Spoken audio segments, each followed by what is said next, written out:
valmis siis võistlusega alustama.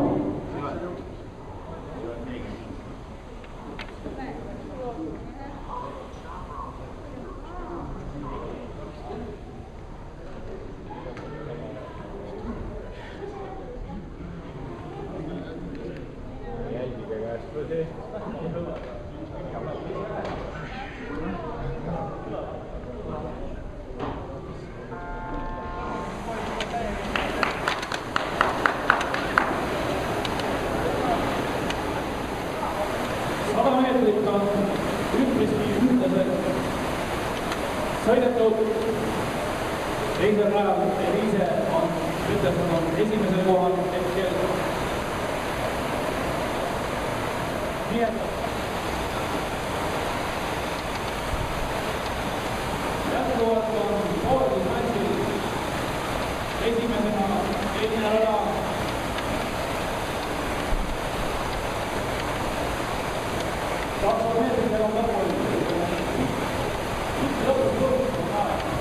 Läheb, Kristiina läheb.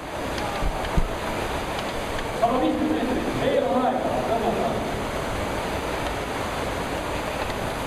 Endiselt juhtuvad teine rada Eliise Peterson, hetkel teise kohal, esimene rada Julia Kolvat, kolmas Kristiina Volve ja viimased 100 meetrit. Veel vähem, 50 meetrit jäänud lõpuni.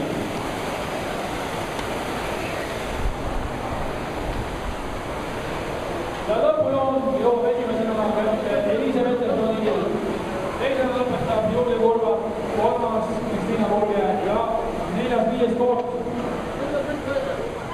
Alukorda lõpetas neljandana Agnes Majur viiendana ja Merike Ellen lõpetab ka kohe 500 meetri distantsi. Aplaus nendele! Kuidas läks? Üllatavalt hästi, ma oleks uskunud. Ja Rekord?